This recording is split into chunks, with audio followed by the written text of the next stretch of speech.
Topic Thunder, it's Topic Thunder. Just acknowledge it, knowledge with no scholarships. It's Topic Thunder, it's Topic Thunder. Breaking everything down, tech to politics. It's Topic Thunder, it's Topic Thunder. We don't tell you what you want, we just give you what you need. It's Topic Thunder, it's Topic Thunder. News, brews, and views from these Chi-Town streets. Topic Thunder.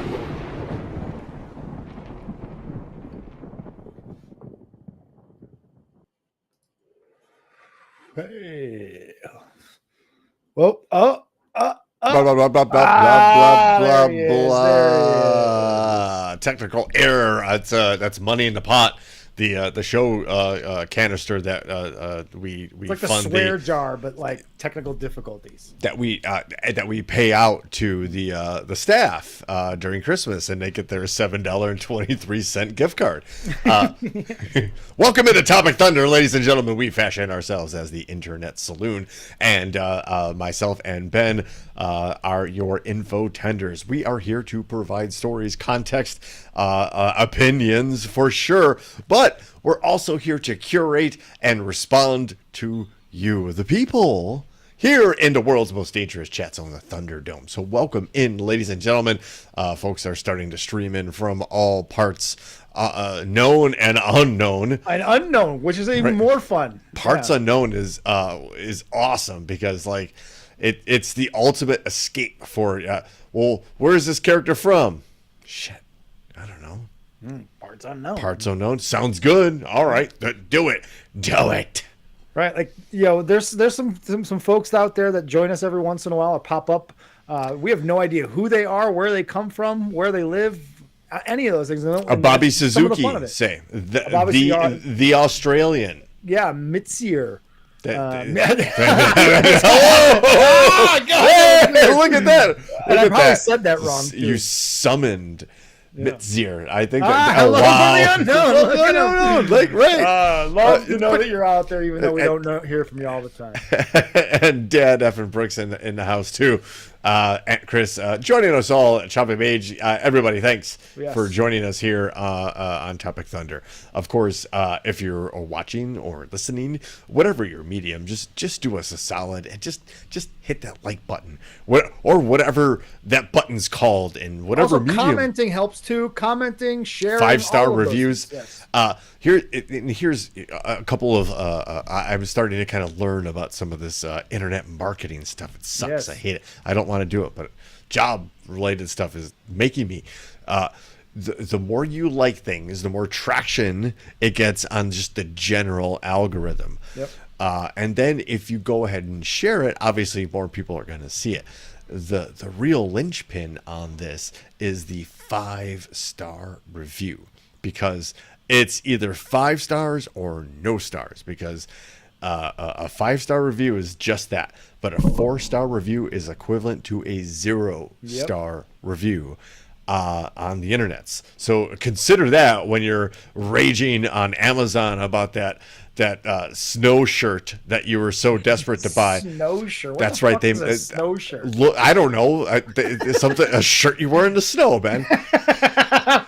Because it didn't keep you warm enough, it didn't wick your moisture and your sweat away enough, and you gave it a 3.5 stars because you know what, it looked good at the party or whatever, right? Sure. That 3.5 stars doesn't register the way you and I will think it does. So 5-star reviews, gold standard. Thank you very much. Yes. Share, like, review, and of course, please speak up.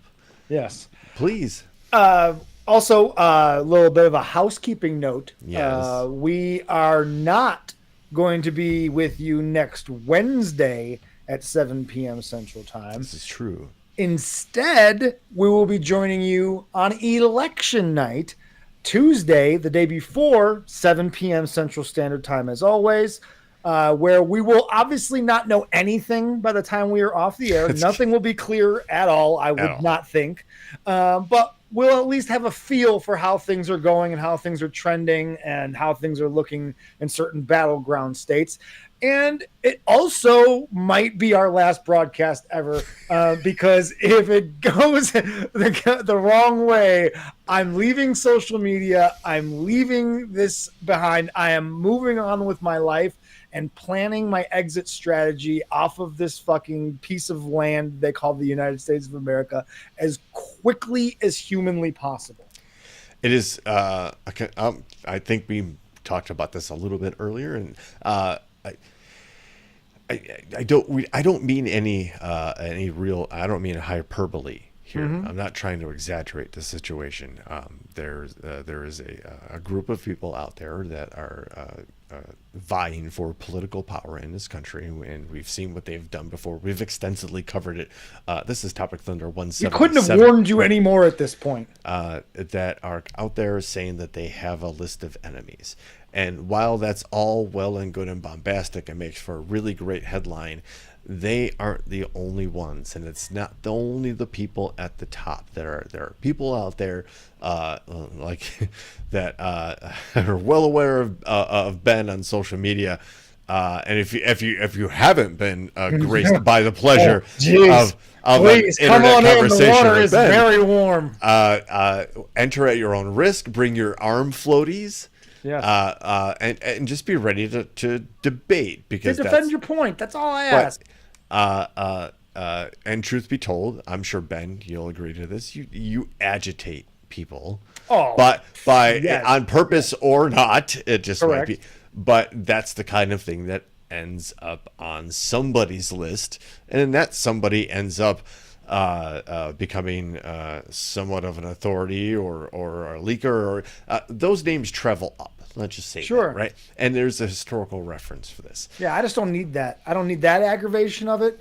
That's an excellent point. I don't need that aggravation of it. And honestly, I just and I shouldn't even feel this way. I was so confident right after Harris was announced as the new Democratic candidate. I was very, very confident, but my confidence is not as strong as it was then. Yeah, there's a very good chance I could be broadcasting from Costa Rica. Once I leave the United States, I may return, but doubtful, honestly. But not to stray off the point, I should not feel like there's a chance that Donald Trump is going to be our next president. This should be obvious. This should be easy. This should be a landslide. But there's a few things that it hinges on that I worry about. I worry that, honestly, I think this would be a landslide if the Taylor Swift coalition and the Bad Bunny coalition and the Arab community were more motivated. If I could count on them to all show up and actually vote. Those three groups. You don't think those three groups have been activated with the comments? I don't. I think I wonder. The Bad Bunny sharing with his like 75 million followers. I understand. How many of those 75 million are going to go through the effort of registering to vote? If it was just a matter of they could click a link from Bad Bunny linking it to them, and they could click a link and vote, then yes, I think all 75 million of them might vote. Are those young people? Because if you talk to them, there are some that are still disenfranchised and are just like, my vote still doesn't matter. I know I support Kamala Harris and I would love to see her win, but it doesn't matter. Or I'm busy, I can't do it. Or they're not motivated to actually get out there and jump through the hoops necessary to vote. If it was easy, they would do it. But it is cumbersome enough that I think that those groups that aren't very interested in politics normally, right? Sure. They're actually like MAGA on the other end of the spectrum, where they're entering into something that they really don't know anything about, but they're just doing it because a celebrity is telling them to on some level. Well, that's honestly a huge third of the problem here is media and political illiteracy in this country. That you have, and I'm not trying to bash anybody that just jumped into politics recently. What I will say is that you have a hell of a learning curve if you were one of those people that were 14, 18, 22, 23, got to about 35, and then started to realize the world's a big place and global politics matter locally, right? Mm-hmm. You started Right. to give a shit because, well, why? Because you got married, you had kids, and all of a sudden now you had to worry about, like, maybe I have to send my kid to war. I have to pay for all of these extra. You never gave a shit prior, which is an effective, a very effective propaganda campaign to make you believe your vote doesn't matter. But what in truth really does matter is your vote. Like, honestly, your vote matters. There's no, hey, Stoney, there's a reason we have rot in America, is because a lot of Americans have just given up on the idea that it's their responsibility to They've vote. decided to sit on the sidelines. Yep. Vote the way, with their heart, with their minds, and given up on the idea that their vote doesn't matter. Has that been attacked? That idea attacked? Sure, and it's not even in this last election that the former president continues to deny happened. But this goes back to Bush Gore, where literally the Supreme Court decided who was president then in the year 2000. Way back when, Jesus Christ, a quarter of a century ago for some of us. That was one of the first times in my lifetime that I saw, like, holy shit, our vote didn't matter. Yes, but also no, because if enough people voted, it would have gone a different way. And I'm not saying like super blue states like Illinois or New York or California, if enough Republicans voted, it would have went red. Highly doubtful, even today. Yep. I'm talking about those swing states that, oh, and by the way, the same swing states we're talking about today, maybe a little bit expanded, but Michigan, Pennsylvania, Wisconsin, Florida, Texas is apparently now kind of semi in the outskirts of the conversation. It was close. Remember the last election that was looking like in the early parts of the day, in the early parts of the voting, it looked like there was a chance that Texas might go to Biden. There was the door was open for longer than it normally is, or would have been expected for sure.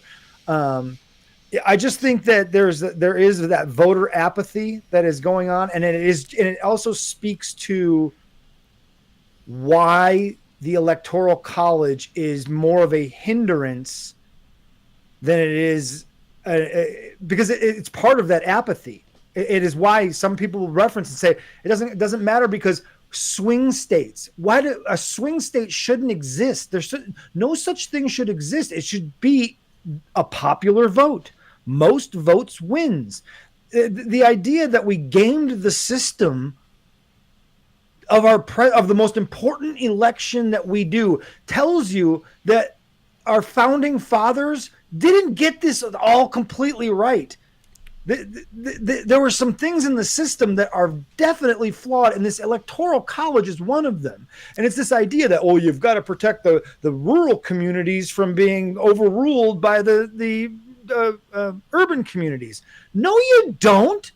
Where do the most people live? In urban areas.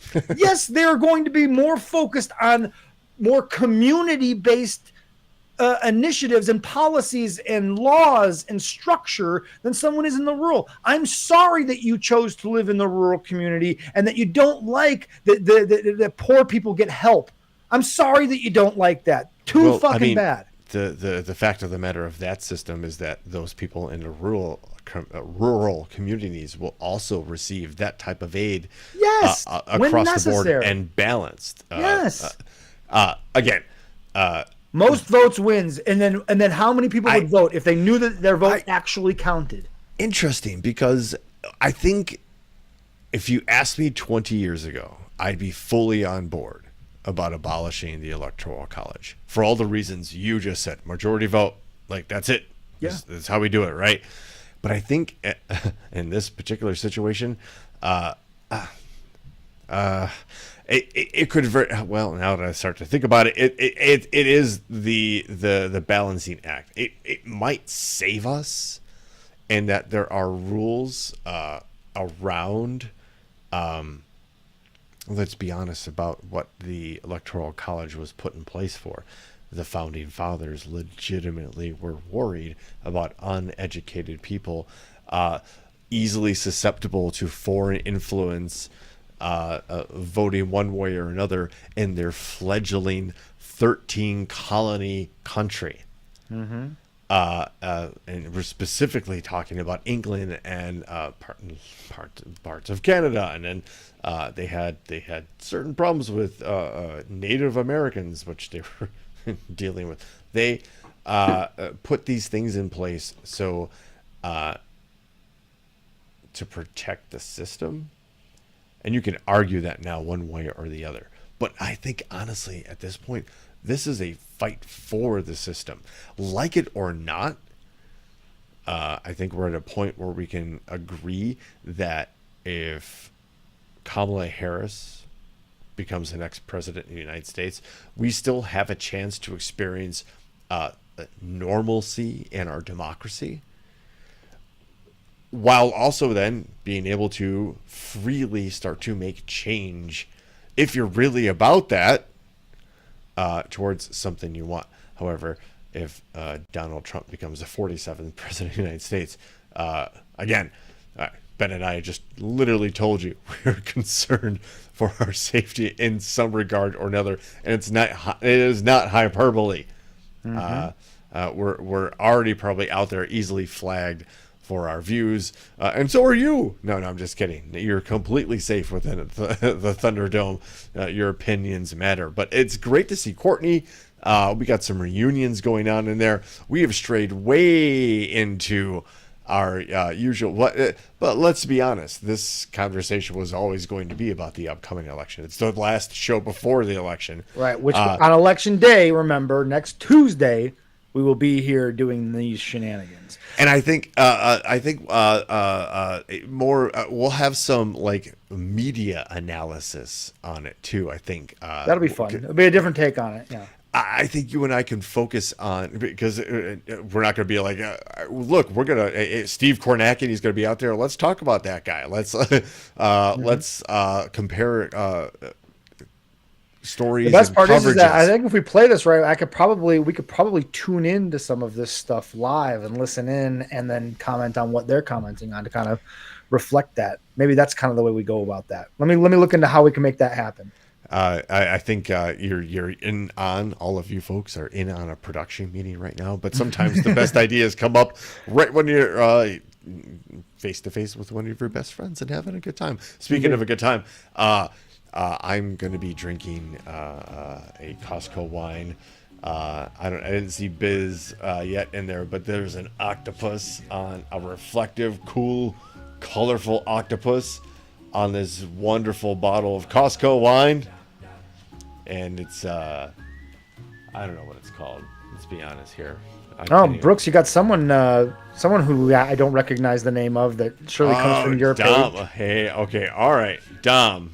All right, let me have a nice little sip of the wine. Cheers to everybody. Welcome to the program, Dom. Let me explain, Dom.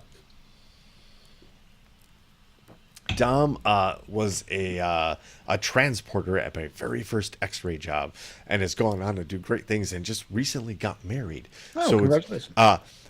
Talk about the folks that kind of stumble into the Internet Saloon known as Topic Thunder, into the Thunderdome. Welcome, Don. We went to a Cubs game. Jeez, it had to be 2014 or 2015. It was awesome. We had a great time. Dom's a good guy, a good soul. A kind and helpful fellow. Welcome, Dom, and congratulations again on the marriage. I don't know where you fall on certain political things. We're about to find out where we do. Woo! We already. I mean, shoot. If you already spent at least 5 minutes, let alone the last 21 with us, you kind of know where we fall on all this, but we also like to project and pretend and believe that we are equal-minded folks and can balance certain things. However, we're coming out to the last quarter mile on the race, right? And this is it. Like, I don't know how much everybody knows about what happened at Madison Square Garden over the weekend. There's a stark contrast beginning to develop between the two candidates, and be it what it is, here we have Kamala Harris, who in her closing speech just yesterday. What? I'm sorry. What? I don't think this NBC News link is just a bunch of stories. I don't think it's exactly what you meant to send me. Now that I'm looking at it, it looks like it's like a running kind of just like there is a decision 2024. Well, okay. We don't. I mean, we can probably. Are we going to talk about how everyone is taking what Joe Biden said about Tony Hinchcliffe? Completely out of context and out of proportion. He is an old man who we know has a trouble speaking and putting his thoughts together coherently at his advanced age. Isn't this why they wanted him out as a president? But it was fucking obvious that he was talking about Tony Hinchcliffe, and he was not calling all Trump supporters garbage, though they might be. The president of the United States was not calling them that. And to so disingenuously by Trump and all of his sycophants to jump on this old man's slip of the tongue, so to speak, a misstep of words from an old senile man, and act as if that he seriously is saying that all Trump supporters are garbage in front of the entire. It's a week before the election. He's out here going to completely undermine the entire Kamala Harris, Tim Walz ticket by calling all Trump supporters garbage on a Zoom call, some random Zoom call somewhere. I mean, it's so blown out of proportion, and it's those things that lead me to believe they understand that they're going to lose this thing. But I still have this thing in the back of my head, Brooks, that just won't go away that says you might live in a fascist country by the end of this year. You might. It won't be because of the popular vote, because I honestly think that there's a wave coming that it'll be so great that even folks like you and I, Ben, will be like, oh, I hope so, man. Shit, man. God, I hope you're right. People turned out. Ben, I hope so. I want to believe that I live amongst enough sane, rational, somewhat educated people that is the case, man. I really want to believe I live in a country full of people that understand what is at stake and get out there and vote. Ben, I want to kind of get used to covering something in real time, and actually, I just sent you a link. Oh, I just watched some of this with his stupid orange vest. Cannot be more real time than this.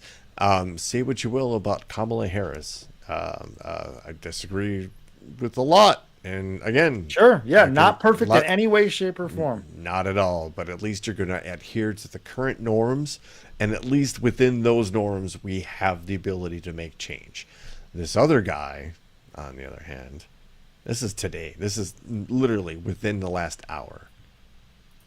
And my people told me about 4 weeks ago, I was saying, no, I want to protect the people. I want to protect the women of our country. I want to protect the women. Sir, please don't say that. Why? They said, we think it's very inappropriate for you to say. I said, why? I'm president. I want to protect the women of our country. They said... Things that never happened for 500, Alex. Wait. They said, sir, I just think it's inappropriate for you to say, pay these guys a lot of money. Can you believe it? I said, well, I'm going to do it whether the women like it or not. I'm going to protect them. I'm going to protect them from migrants coming in. I'm going to protect them from foreign countries that want to hit He's us used to with doing things that missiles and women lots to of other women things. and for women, whether And they my- like it or not. So let's let's be very clear about the people who he just admitted that he pays a lot of money to, that were telling him, please don't talk about this again. Please don't say that you're protecting. And he completely misses the fucking point of why they were telling him to please don't talk about course he it. Because does. you are a fucking creep, and it sounds creepy as a presidential candidate to be talking about how you're going to protect women while you have a history of abusing them. Right. And by the way, Grab him you by the fucking sound, pussy. Remember? Grab him by the pussy. You can just grab him by the sound pussy. just like they're abusers when Yes. you say shit like that. Ah. Not reading the room, but of course, you know, when you put on a shiny yellow and orange reflective vest, nothing will come about. This is whole the thing. same guy that had a roast comedian open his rally and cutting roast jokes, and also had Hulk Hogan at the same fucking Did rally. you see? You want footage of that? No, because I saw it. John Stewart played some great footage of him ripping his shirt, like struggling to Trying rip his to. shirt off, and then doing the stupid fucking Trump dance. Oh god, embarrassing. The whole thing is embarrassing. And again, that's why it's nonsense like this. It's nonsense like the Hinchcliffe thing. It's nonsense like Hulk Hogan, where it's like how is this close? How? And again, I hope the polls are again just proven to be completely irrelevant, and what you are saying may happen or could happen or very well may happen does happen, and it is a true just like crushing landslide where the majority of this country stands up and speaks out and finally shouts down this MAGA movement and says, we're done with it. This guy is not running again, and we're not going to allow you another candidate to step up and further this MAGA thing. We are shouting it down officially. I hope next Tuesday we are at the beginning of that wave. I really do, because God, it's frustrating to think that we live among fucking morons that are going to vote for this jackass. So, I agree with you, but I yeah. also disagree. Hold on. So Aunt Chris mentioned something, but I want to just Yes. kind of follow up with what you just said. We're not done with this MAGA movement after this election, one way or the other, right? Obviously, there's a one direction and the other, right? But it's to say that even if we vote them out and their leader out in this election, it's not done. Actually, Gigi and Angela and I were talking about this the other night, that it has to be absolutely stamped out. And if that means shaming people and calling people out, a comedian losing their gigs because they decided to take Nazi rally money and read a script that was approved by the organizers of said Nazi rally, that echoed the one in Madison Square Garden in 1939. Good. The idea that MAGA is defeated after this election is false hope. The vigilance has to go on. You have to absolutely, because look, it was defeated once in Germany and it came back and it won. Yeah. Because the folks didn't go for the throat. And it's really hard for folks who tend to like other human beings and want to care for them and take care of them and be like, oh, you know what, forgiveness is, I'm a Christian, so I believe in turning the other cheek. But you know what, okay, you were bad. Okay, fine. And not it's the hope that you could turn them around, like you could get them to see the error of their ways. It has to be killed. It does. It has to be shouted down over and over again. You're right. Not just this once, but this is like you could start that. If it's like a true just fucking hammering where it's 2-1 or 2/3 to 1, 2/3 Kamala Harris, and she just fucking trounces him. That sends a definitive message across the bow that it's like there was a sleeping giant that didn't vote the last time, and they joined the never Trump people and said, Nope. Foot fucking down.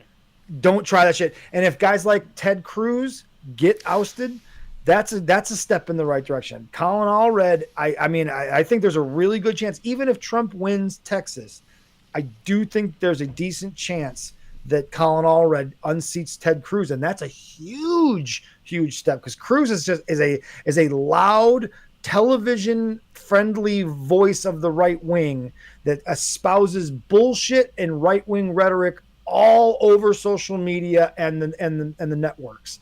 And if you can get him out of the picture and put someone with some fucking sanity in that seat, Democrat or Republican, I would even take another Republican over Ted Cruz. Anybody. You know what I mean? Like, he's that's a deplorable human being. And I think even Texans recognize it after he bailed on them and went to Cancun.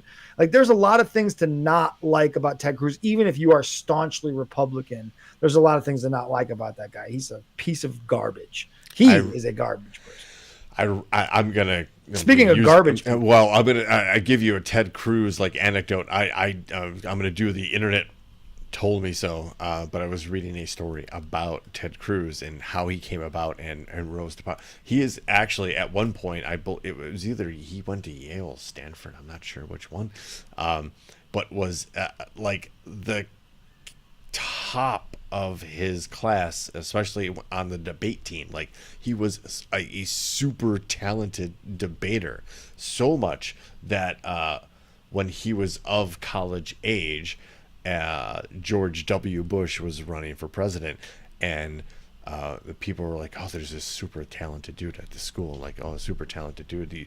And a senior Bush person was asking, like, "Well, why isn't he here coaching?"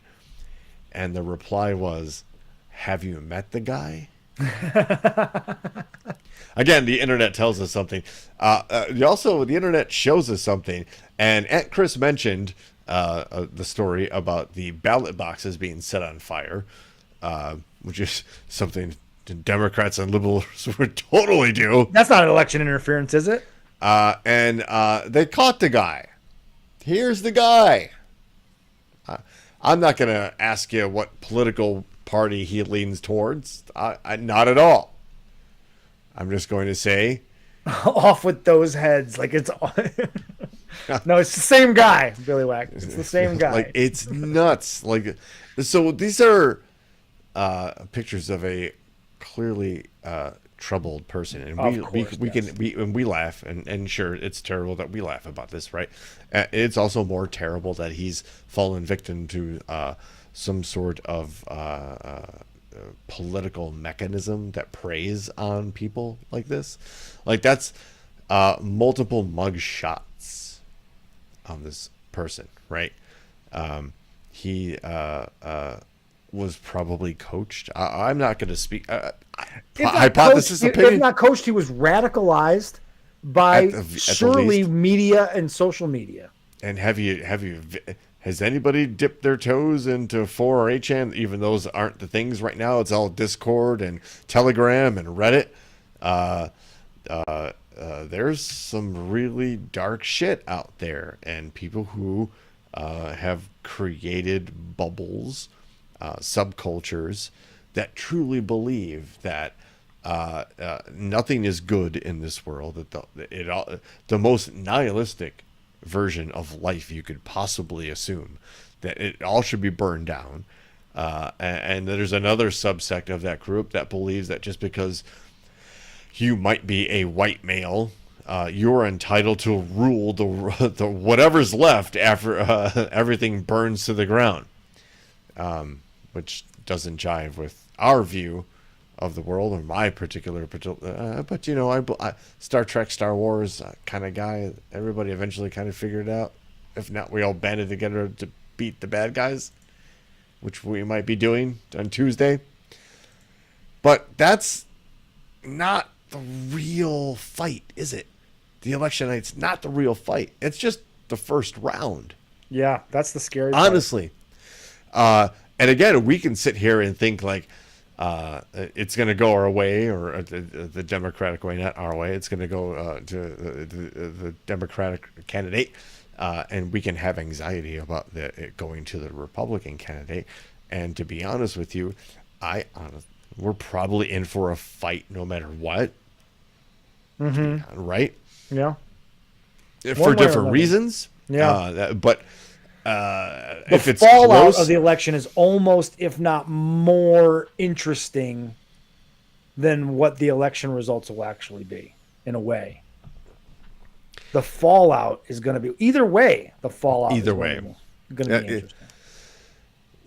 Yes. The immediate reaction of the public on each end, because you see now, like with this story here, they're already laying the groundwork. They have been for months. They're really ramping it up now with the rhetoric of the stolen election narrative. They've it's already out completely there. changed the campaign direction.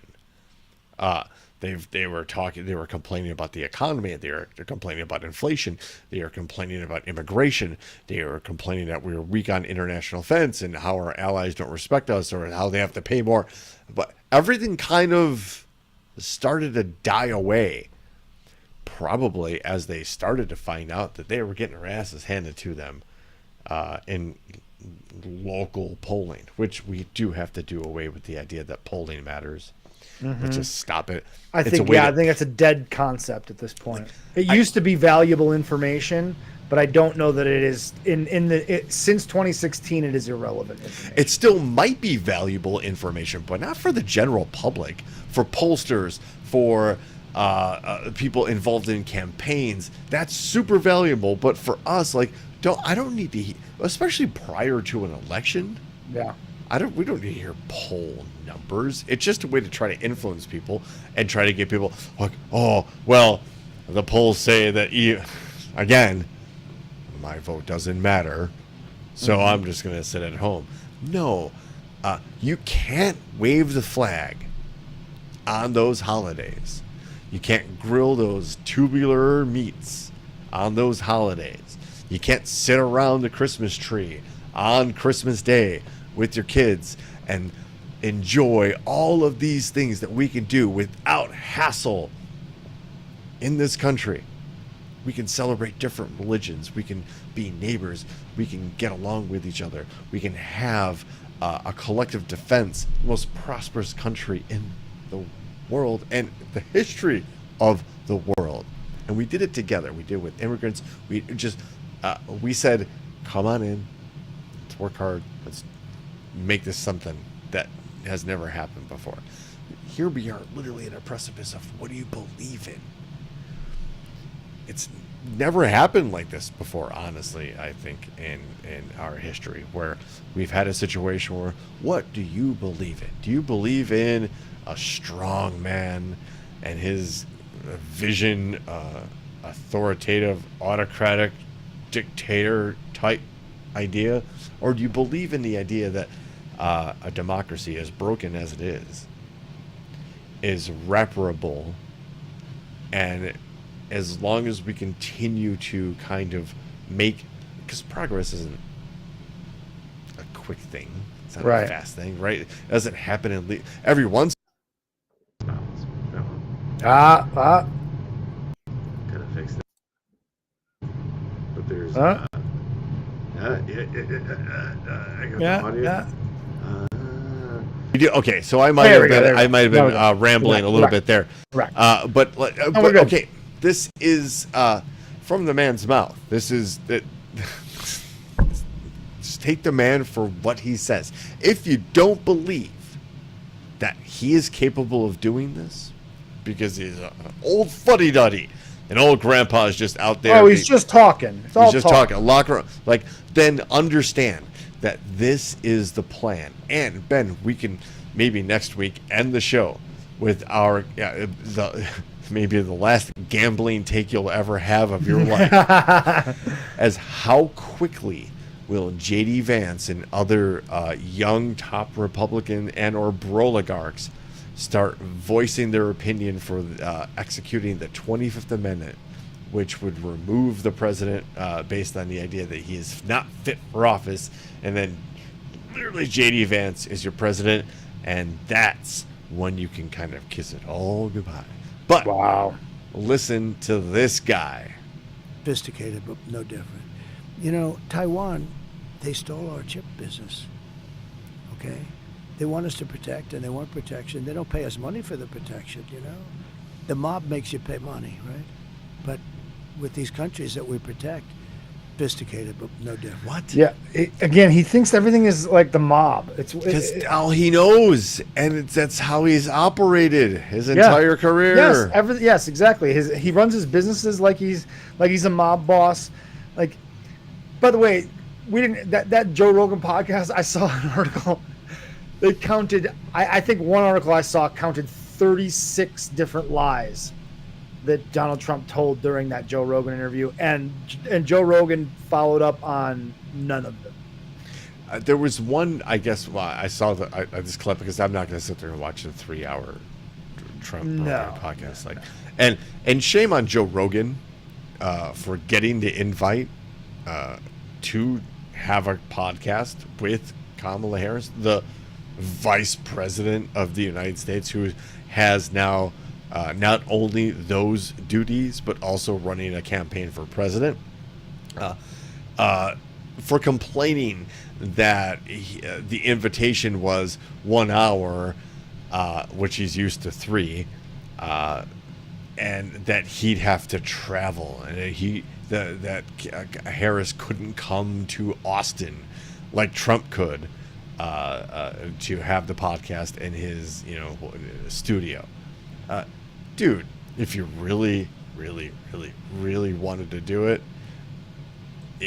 we wouldn't be talking about it right now. And actually, you probably would have already had her. She's the Vice President of the United States of America. She has duties you do not understand. Again, we are talking about the political and media literacy in this country. You have no idea what this person is now going through. Take a look at some of the pictures of before she entered the campaign and what she looks like now. I'm not trying to do the whole like woman thing, but look at the added stress of running for president, which means if you're the official candidate, by the way, you start getting all of the top secret reports. You are now being briefed on national intelligence, even beyond the level of the vice president. You are hearing all of these things just in case you do get elected. You don't have to start from scratch. You can kind of start a little bit running. It's, again, I'm not trying to be sexist about that, but this is a taxing thing. And if Trump wins, he either will not live to see the end of his presidency, or again, his own people in a very Roman-esque, in the middle of the Senate, a tu brute kind of moment. His people will absolutely stab him in the back. There is no doubt about that. But yes, man, it's exactly why the Trump campaign is narrowed from all of those other issues like we talked about: the economy, inflation, the price of gasoline, the price of eggs, immigration, all down to voter fraud. It doesn't help, Ben, when certain major publications here in the United States of America that we have relied upon for decades to at least give us the naked, unvarnished truth. None more really within the last lifetime of mine.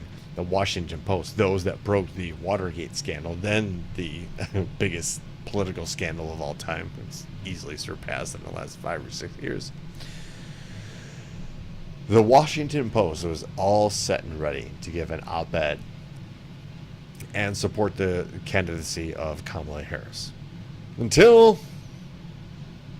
Jeff Bezos stepped in and said, not gonna do it. And not in a funny, cool Saturday Night Live kind of way. Literally, you're not going to do this. Isn't this also election interference? This is oligarchy. I mean, what is going on here? What are we talking This is about? oligarchy. This is the political influence of billionaires who are buying media. This does feed into the paranoid narrative that MAGA has in their complete distrust of the media. this does play into that narrative for sure. And it's their guys that are doing it, and that's the right. They don't want to problem. admit that. They think it's George Soros only, Right. And you know what I mean, and not that it's the Roger Ailes, Rupert and Murdoch, and, or the Koch and Jeff brothers, Bezos and the Koch brothers, Peter Thiel. Yeah. Yes. And we haven't even gotten to Elon. The guy, who's the guy that owns Sinclair Broadcasting? You know, all those. Yeah. All the names that they're not telling you because they'll flash the names. Right, because they want to just put George Soros out there as the face of the billionaire who owns the media and controls the narrative, when we know through court documents that Fox News absolutely 100% is willingly lying to their viewership for ratings. Fox News got sued for almost $1 billion and lost to Dominion, the voting machine company, because they lied about the 2020 election.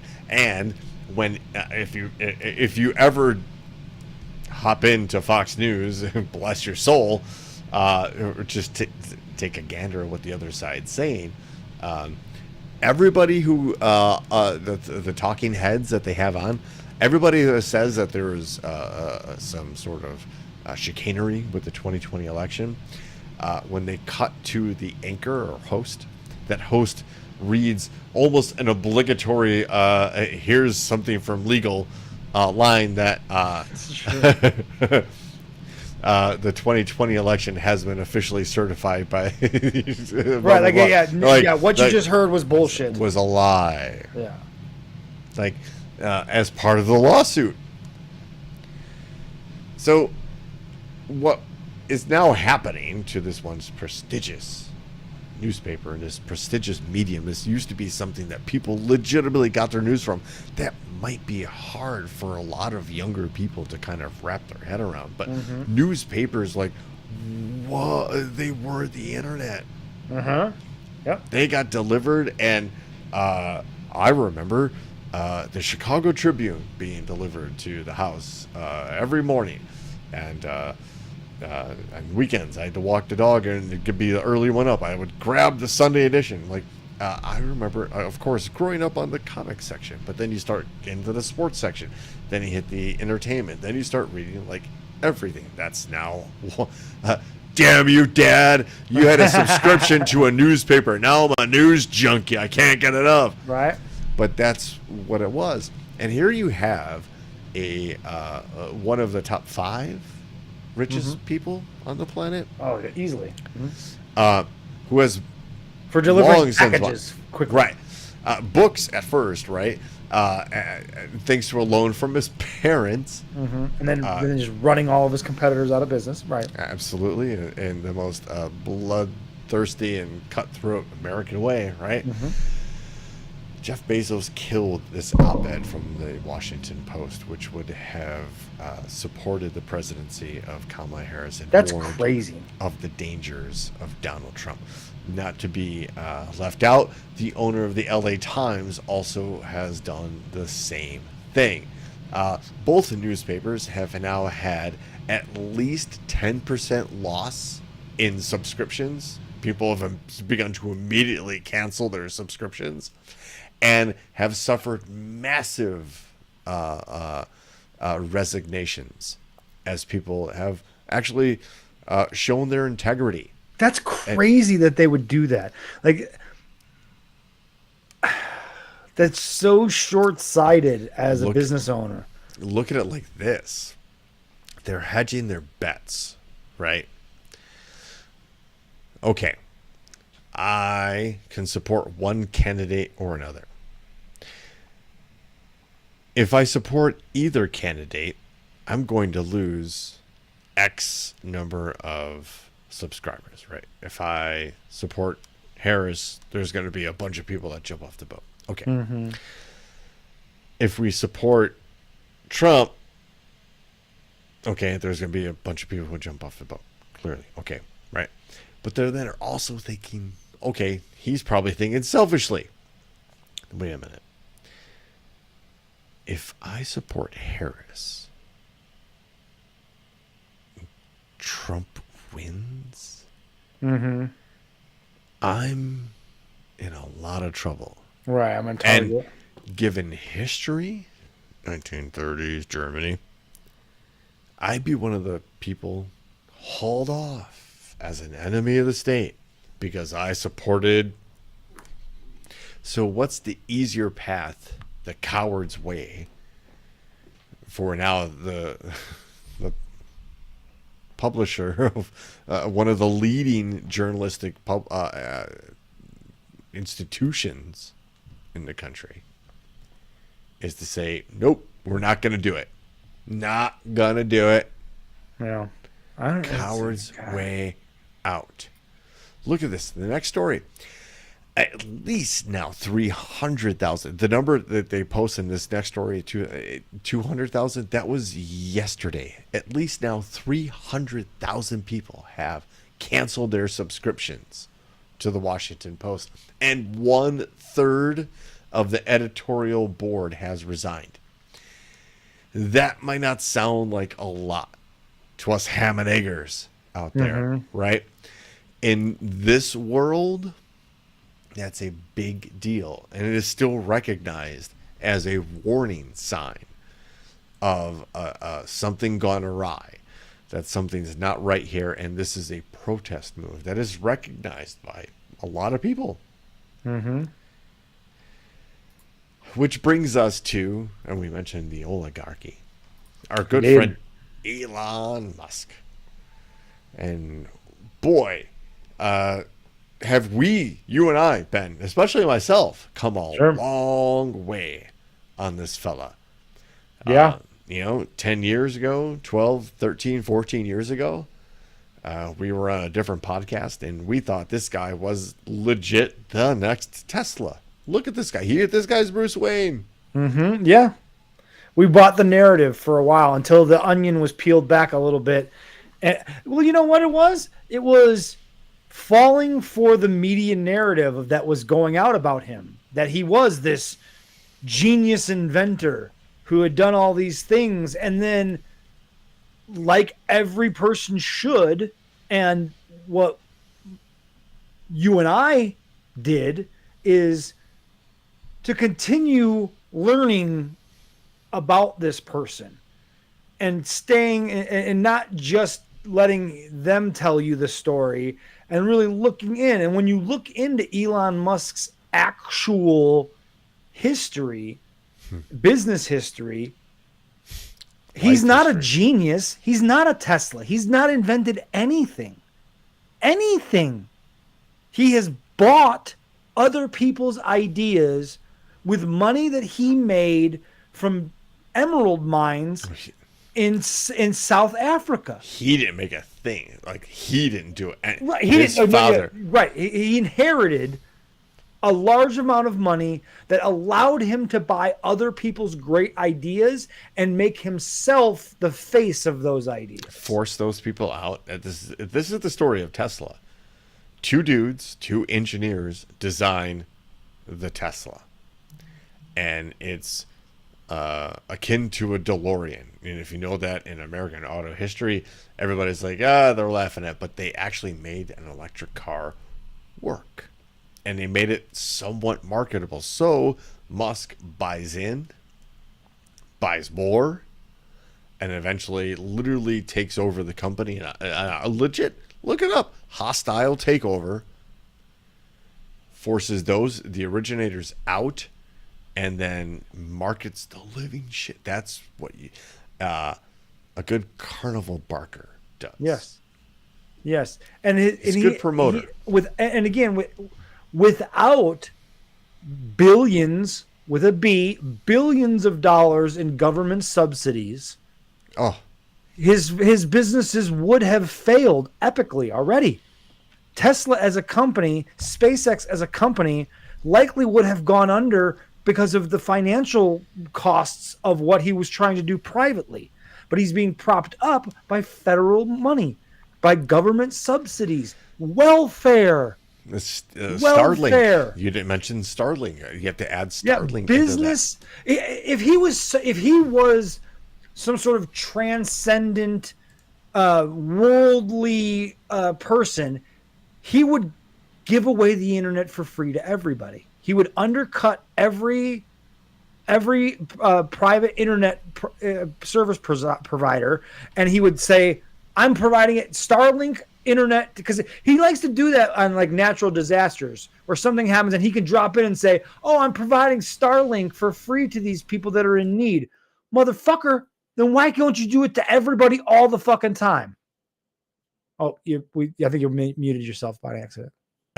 Stealing the hero of valor there, right? Yes.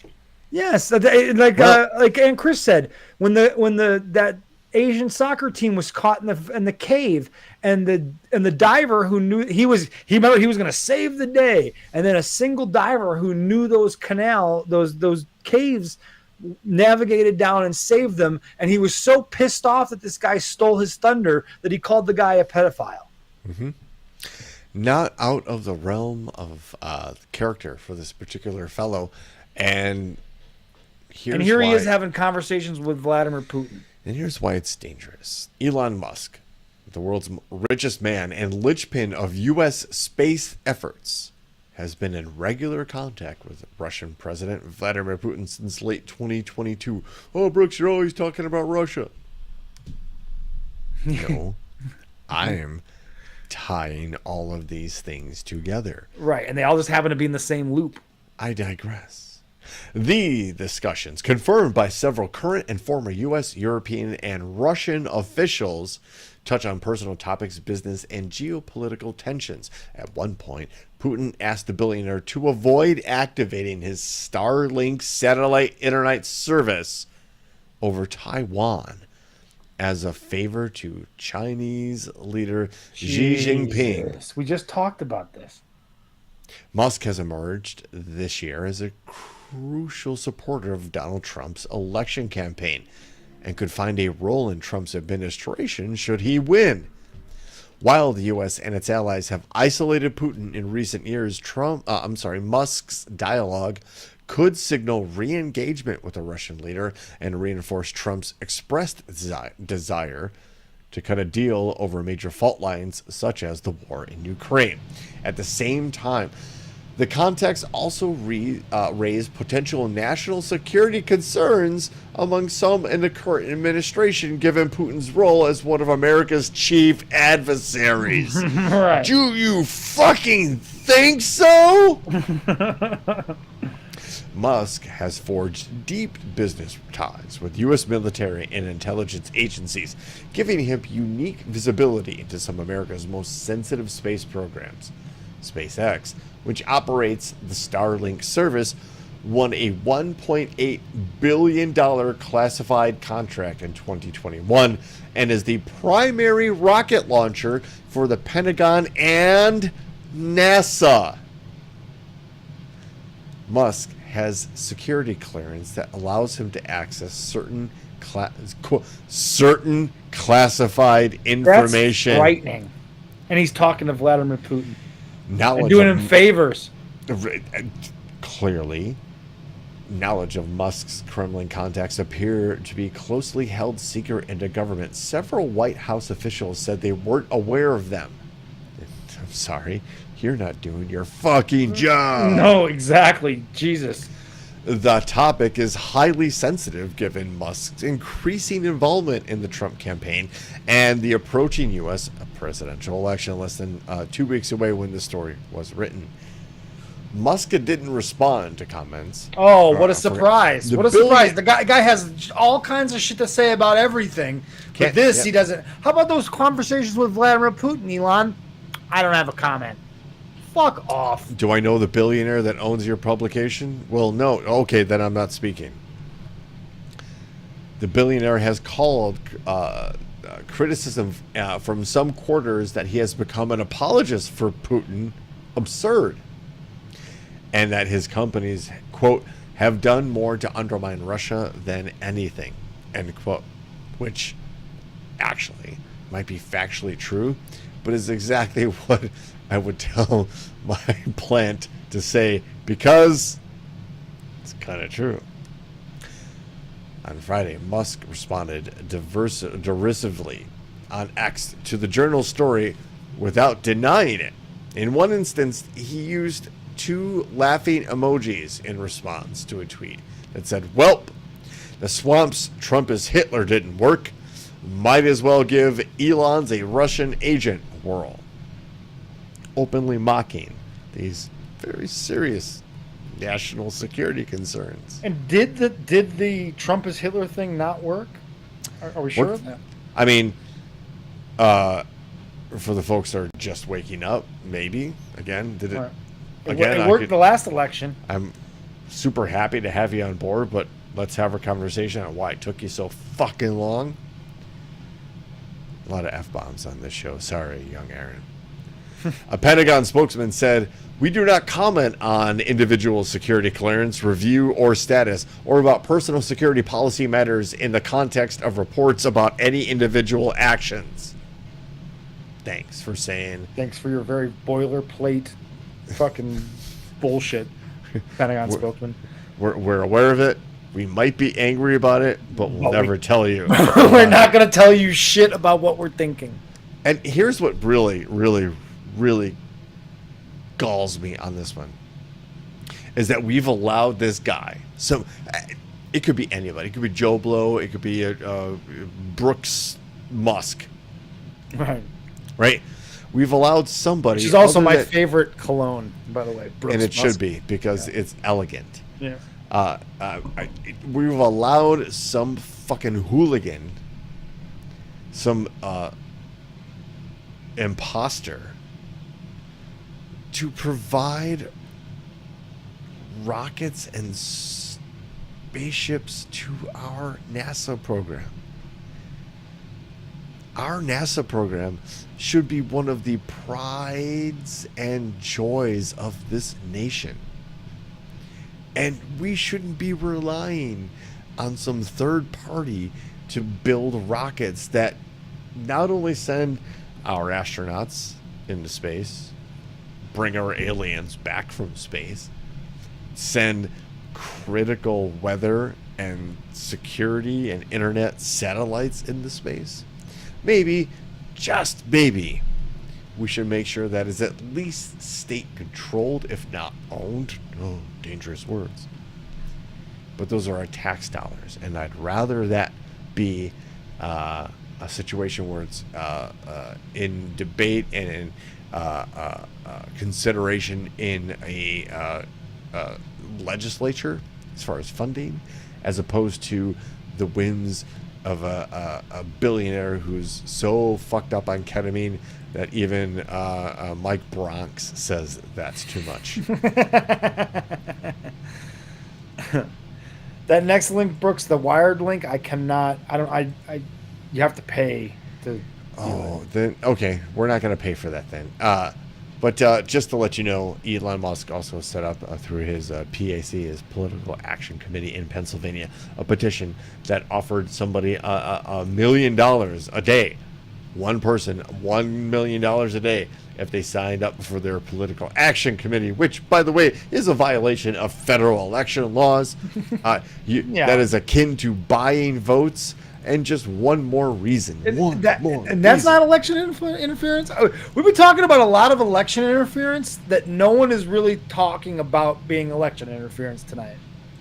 I'm trying here, Ben. Burning ballot boxes, buying votes. In the waning moments. In the waning moments of the freedom to have this podcast. Right. And the clock is ticking. Right. This story probably should have been. This story could have been a lightning round story if it wasn't so fucking viral.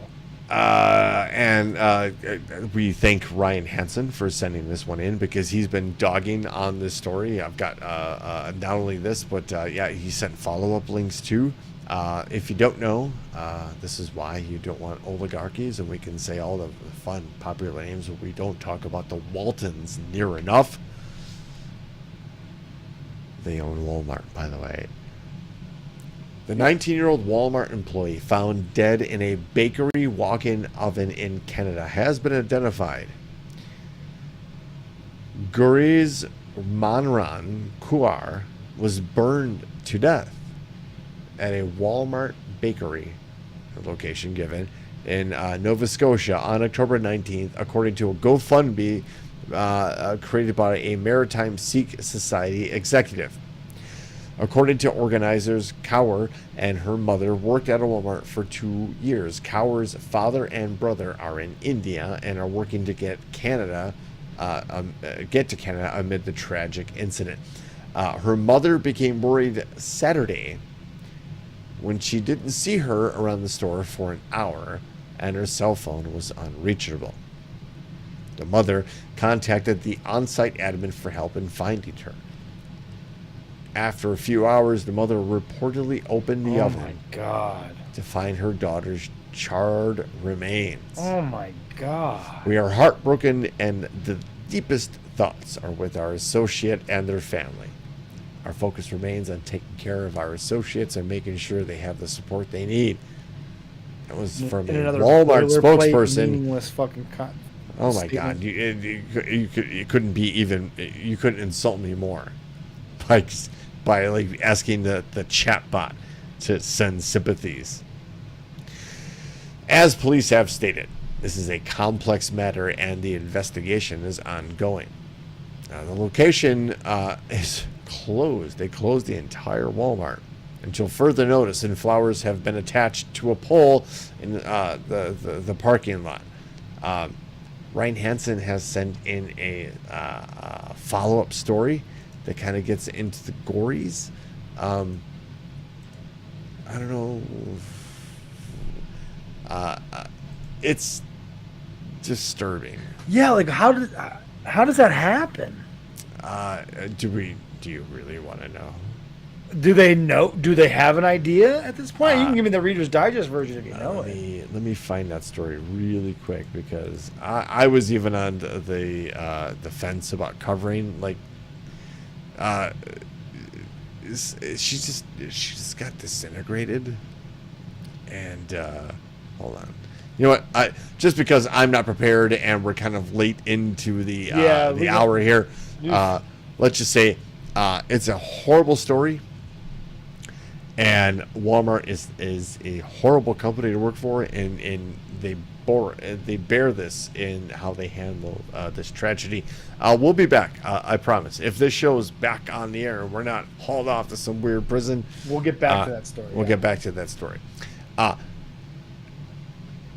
Has been confirmed that North Korea leader Kim Jong-un, they have sent troops to Russia to fight in Ukraine. There are now reports that they might have sent weak and unprepared soldiers to Russia to That's like out of a cartoon.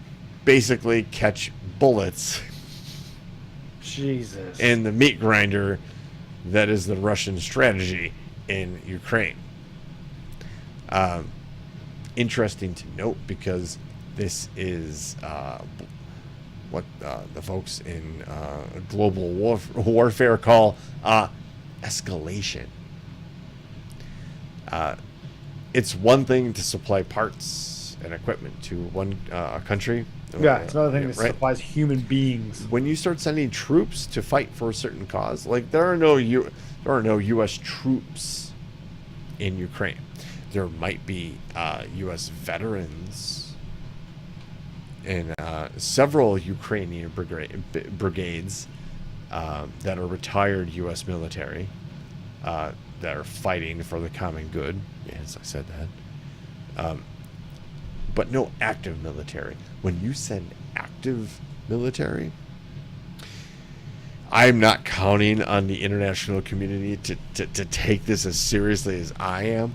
But this is literally showing you the Axis powers, the axis of evil, if you will. Right? Like Iran's giving them drones and parts. What's North Korea getting out of this? What does North Korea really want above anything else that Russia has and is probably willy-nilly to barter with? Nuclear technology. They've been long testing ICBMs and medium to long range missiles. They have had a long reported nuclear program. Has had disastrous consequences, some of which we've kind of covered, where they've like caused earthquakes because they set off a nuke in a mountain. It's something to be aware of. These are the players on the board, on the game board. Mm-hmm. And we really have to look at it like that now at this point, because we are inching ever so closely to a situation where one bullet, one bomb, one accident, one staged event sets off something we've never experienced in our lifetimes, but only have heard the stories of and heard the echoes and felt the echoes of. So, with that, I guess we got to cleanse our palate and talk about hot dogs. I do want to talk about the depression dog, because I'm from Chicago. When I say I'm from Chicago, I'm not really from Chicago. I grew up in the suburbs. Right. Same here. Most people from Chicago aren't actually from Chicago. Correct. But it's most of the time it's easier to say I'm from Chicago than say, I don't know, Homer Glen. Right. McHenry. Yeah. Have you heard of Homer Glen? Yeah. You've never heard of McHenry in your life, so why am I going to tell you that that's where I'm from? So generally, you'd say Chicago, or if you're really good about it, you'd say a suburb of Chicago, right? And then people are going to say three things to you. Oh, Al Capone, Michael Jordan, hot dogs. And is it really windy there? Right? Well, I guess the fourth thing is the win. But don't undercut my third hot dog thing. Ryan Hansen, thank you for pointing out Dogma. Dogma. McHenry, the only reason Sure. that you know McHenry is because it was mentioned in Dogma. That's it. So but here yes. is a history of the Chicago-style hot dog. This is courtesy of Chicago's very own WGN. The origins of the Chicago-style hot dog go back more than a century, and the locally loved staple has been seen several changes over time. While the main ingredients have mostly stayed the same over the years, the recipe has evolved alongside the city. Sitting inside a steamed poppy seed bun, an all beef hot dog topped with mustard, green pickle relish, white onion, pickled sport peppers, tomato slices, and a dill pickle spear with a sprinkle of celery salt make up the signature dish. But looking back in time, this is one specific style of hot dog that held a special place in the heart of Chicagoans before its spot on the podium was overtaken by the modern classic. According to Bruce Craig, food historian, that's a fucking job. Yes. I want that job. He wrote a book about the hot dog. He's a professor emeritus in history at Roosevelt University here in the great city of Chicago, the author of Hot Dog, A Global History. And the Depression Dog once held the title of the local favorite. The Depression Dog, which is dressed in mustard, onion, pickled peppers, and sometimes piccalilli, an early version of relish, was the dog enjoyed by many prior to World War II. Craig said, while the traditional garden on a bun style Chicago dog did exist prior to the war, the Depression Dog was the dish eaten at ball games and throughout the city's history. Quote, in my opinion, the fully loaded garden on a bun is a post-World War II phenomenon, Craig said. Controversy. According to Craig, some restaurants around Chicago still serve a Depression-style dog, like the Red Hot Ranch and Gene and Jude's, which, got a shout out to Billy Wack. We recently had Gene and Jude's, and true to form, it was just that. A little bit of onion, some sport peppers, a little bit of mustard, bun, hot dog, you're done. The hot dogs have a long history in Chicago, and it started with German sausages. Craig said German immigrants, imagine that, moved to the city in the 1800s, and they brought sausages with them. Is that a sausage in your pants, or are you just an immigrant? Sausages originated with German immigration to the city because the hot dog culture, hot dogs came from German sausages and German immigration in 1850 when lots and lots of Germans immigrated. Craig said he can't say Germans enough. Soon after arriving in the U.S., hot dogs, as they are currently known, began coming together. In the States, this is a quote, they came to be on a bun very early on, probably 1870s to 1880s. So you're getting meat in and carbohydrates all in one. That's a weird sentence to say. That is a weird way to say that, yes. You're getting meat in and carbohydrates. You're getting meat in and carbohydrates all in one. I see it, there's a little bit of a pause, a weird pause in there. It just sounds weird. Thanks for does. making I me agree. sound weird, Craig. But after the introduction of the Chicago sausages, which also had regional names like Frankfurters or Wieners, didn't get the name of hot dog until 1890. And the story goes on and on. But we're kind of running out of time here. Indeed. But who doesn't like a good hot dog? Dragged through the garden, that's the way I like it. I'm not a fan of the Chicago style hot dog.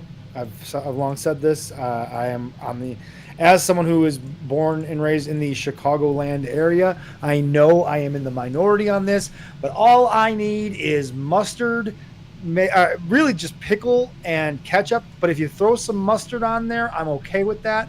But I don't need the pickle relish. I've never liked relish. It's on the list of 5 things I won't eat.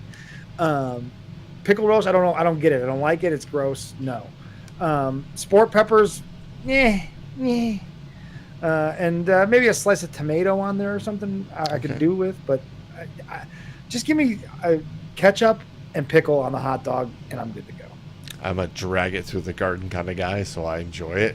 But I could also eat it plain and just, at a ball game, like it's wrapped up and bun. That's why we dog. sent you to That's Texas. I know. It's actually, I had laughed at that too. Honestly, much like anything else in this life, if you like it, eat it, and Yes. don't feel ashamed about it. Yep, and I don't.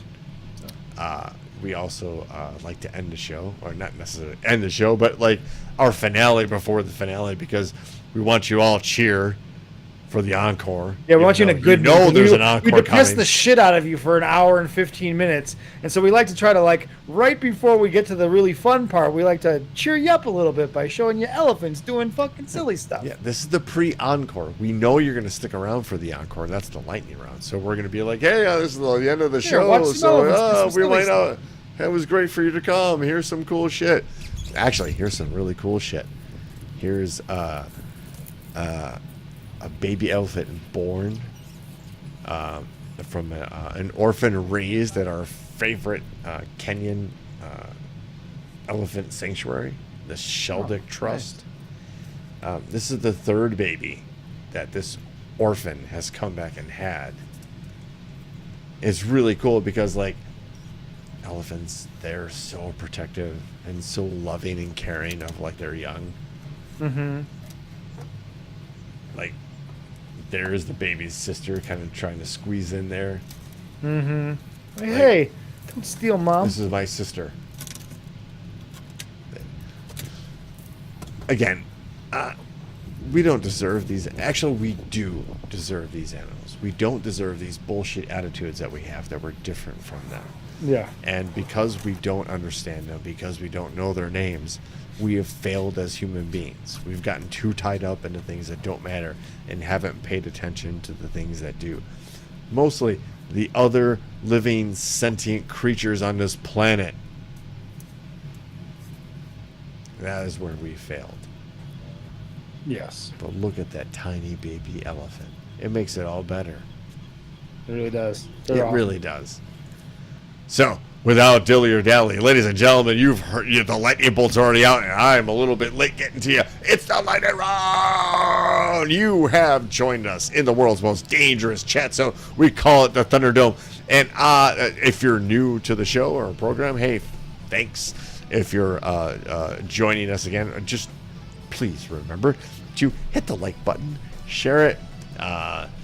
5-star reviews are the way to go. Don't give us a 4 because a 4 is a 0, 5 is a 5, anything less is a 0. Without dilly or dally, folks, the rules I'm going to read 3 stories, headlines, and you're going to vote in the truest exercise of democracy. So, without dilly or dally, here is headline number 1. Archaeologists reconstruct the face of a 400-year-old vampire buried with an iron sickle across her neck. Jesus. Okay. Russia finds Google 20 decillion. I don't know how many. I don't know how to say this word. Decamillions, decillions. It is 20 with 36 zeros behind it. Jesus. And Russia has fined Google that amount, which actually is more than all Aunt Chris of the didn't even money let you in the finish world. the second. Aunt Chris didn't even let you finish the second headline before she. They're already. God damn it! People aren't even letting you finish. Okay. Let me. All right. Okay. So This might be the fastest we've gotten 3 votes on a story ever. Oh, and you know what? Because the next story, it's a popular mechanic story you have to be a member for. Because I honestly thought this was going to be the ringer. Number fucking 1. Yes, okay, it'll be number 1. But this, I thought was going to be the ringer. But this one's disqualified because you have to be a member and to pay for it. This was the headline I thought was going to win. Animals keep inexplicably evolving into crabs. Could humans be next? I honestly thought that was going to be the winner. That was pretty good, but It can't win it because is disqualified because we cannot read what is in it's that not free. headline. Yeah. It's not free. So We're not paying for it. We don't have we're it in not the even- budget. I guess Now there's not enough over number 3. There he is. God damn it. Oh man. I have to figure out how to pay for. Oh, you're right. I told you. Number 3 was the ringer. Y'all got excited about vampires. Crap people. Crap people. We're Cheap gonna asses. Yeah, hey, listen. Yes. get a we budget are. here. All right. We have offices all across the country filled with news reporters that give us these news stories that we read to you every week. How will you expect us to also have subscriptions to Popular We have a Mechanics? payroll. We have a payroll. Okay, we pay for expensive furniture in the office. You spoke, and Let's just get there. Number 1 wins. Let's go. Much like the U.S. election, it doesn't matter what you say. Headline number 1: Archaeologists reconstruct the face of a 400-year-old vampire buried with an iron sickle across her neck. 2 years ago, we covered this story, actually. I remember this. 2 years ago, archaeologists in Poland made a discovery at a gravesite that can only be described as astonishing. The remains of a woman with a sickle around her neck and a triangular padlock on her foot. Found in an unmarked cemetery in the village of Peen, the 400-year-old woman thought to be deemed a vampire, and those who buried her placed a farming tool across her throat, according to ancient beliefs, to prevent her from returning from the dead. A research team from the Nicholas Copernicus University in Turin made a unique discovery in August of 2022. Working with Swedish archaeologist Oskar Nielsen, the team used DNA, 3D printing, and clay to reconstruct the face of Zoja, who is, as she was called by locals. Ben, I'm going to send you the link because there is the a photo of her. There is a reconstruction of her. Wait, this has already been covered? We talked about this already? What? No. We covered the idea that there was a vampire allegedly found, like I said, with the sickle across her throat. We did not cover what she looks like according to science. Got it. Again, this story was just published today. CBS News. It's not about the fact that she was buried with a sickle across her throat. It's the fact that they reconstructed her face. Aha. There she This is. is what she looks like. Got it. See, look. That's the vampire lady. If you're gonna be angry with me, maybe you check yourselves before you start voting early and you start hearing all of the candidates, huh? Huh? Huh? Huh? And it made me not accuse us of being cheap asses. Because I don't want to pay for the Wall Street Journal subscription, which is expensive. I'm not Wired. I don't care enough. Sorry. Maybe you'll get crap people. I am Demure. We are Demure. Trust. Brah. Folks, Don't forget, not here next Wednesday. Tuesday. Tuesday, election night. We will be here to break it all down. We're going to watch some news. We're going to comment on it. We're going to do our thing. We're going to have our first and maybe only election night special, which is historic, right? So why not be together here? The last on election night special we did led to it was like the start of the end of the last podcast that we did, and this one might be the end of this podcast. So here we are, 8 years later. Yeah, good things come and go, and 8 evolution years later, by the way, is the key here from the deck of the U.S.